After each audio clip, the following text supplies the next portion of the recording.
Assalamualaikum warahmatullahi wabarakatuh. Perkenalkan, nama saya Nur Fatimah dengan NIM 2320203862202028. Baik, di sini saya akan menjelaskan materi mengenai keseimbangan ISLM dengan pendekatan ekonomi Islam. Pengertian pasar barang dan pasar uang dalam model ISLM. ISLM terdiri dari IS dan LM. IS adalah investment saving yang berarti pasar barang, sedangkan LM adalah liquidity money yang berarti pasar uang. Model ISLM menjelaskan interaksi antara dua pasar, yaitu pasar barang dan pasar uang. Di kedua pasar ini, peranan tingkat suku bangsa sangat penting karena akan memengaruhi komponen terutama pada variabel konsumsi dan investasi. Perubahan indikator makro di kedua pasar yang terbentuk akan mempengaruhi komposisi pendapatan nasional dan pertumbuhan ekonomi suatu negara. Pasar barang adalah pasar di mana semua barang dan jasa yang diproduksi oleh suatu negara dan dalam jangka waktu tertentu. Sebagai pasar, maka terdapat penawaran dan permintaan. Begitu pula pada pasar barang.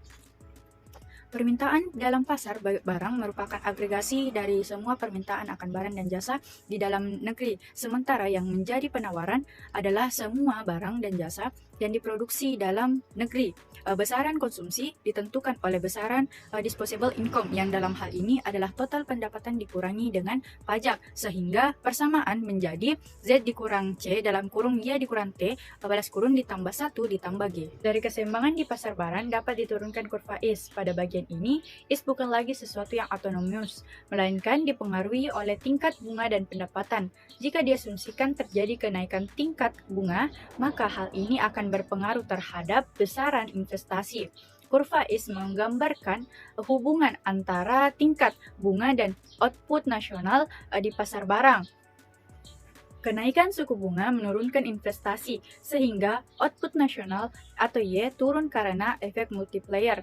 Penurunan suku bunga memiliki dampak sebaliknya, yaitu meningkatkan investasi dan output.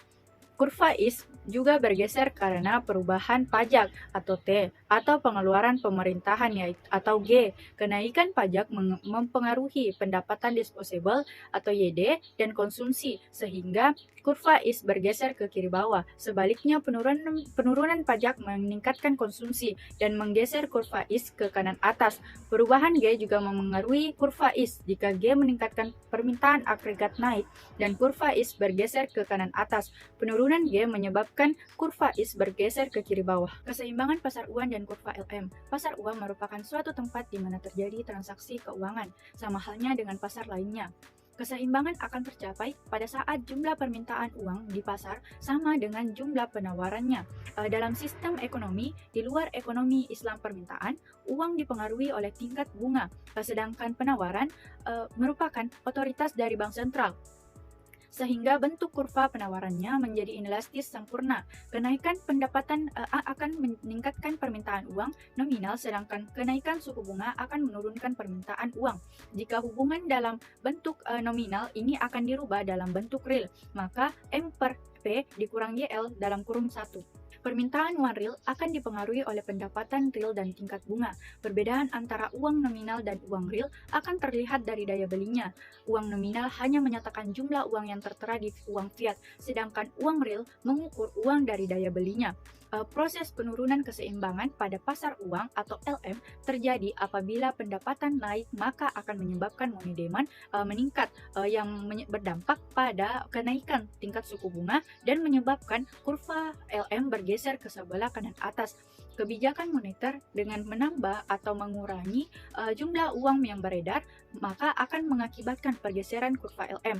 Jika bank sentral menambah jumlah uang beredar, maka kurva LM akan bergeser ke bawah. Sebaliknya, jika jumlah uang beredar dikurangi, maka kurva LM akan bergeser ke kiri atas. Dampak kebijakan pada keseimbangan ISLM, yaitu kebijakan fiskal dan kebijakan moneter.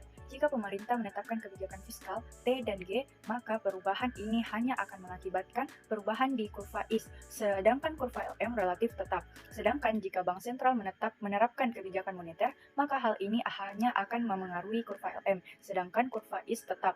jika pemerintah menerapkan kebijakan campuran, yaitu kebijakan fiskal dan moneter, maka akan terjadi pergeseran kurva IS maupun kurva LM. Kebijakan fiskal seperti perubahan pengeluaran pemerintah yang dapat ditinjau dari dua perspektif, yaitu peningkatan pengeluaran pemerintah atau penurunan pengeluaran pemerintah. Tetapi kedua-duanya berdampak pada pergeseran kurva keseimbangan pasar barang IS. Jika pengeluaran pemerintah mengalami kenaikan, maka kurva IS bergeser ke atas, berdampak pada kenaikan tingkat suku bunga, begitu juga income naik, begitu juga sebaliknya. Selain pengeluaran pemerintah, G, kebijakan fiskal dapat pula berupa perubahan kebijakan perpajakan. Jika penerimaan dari sektor pajak menurun, maka kurva IS bergeser ke atas. Kebijakan moneter biasanya terikat dengan kebijakan jumlah uang beredar atau money supply yang dilakukan oleh otoritas moneter yang dalam hal ini bank sentral. Adanya kebijakan dalam bidang moneter berdampak pada pergeseran kurva LM. Jika jumlah uang beredar meningkat, maka akan menyebabkan bergesernya kurva LM ke bawah. Bergesernya kurva ini berdampak pada penurunan tingkat suku bunga dan meningkatnya output. Begitupun sebaliknya, jika jumlah uang beredar berkurang, maka kurva LM akan bergeser ke atas dan berdampak pada kenaikan tingkat suku bunga dan menurunkan output.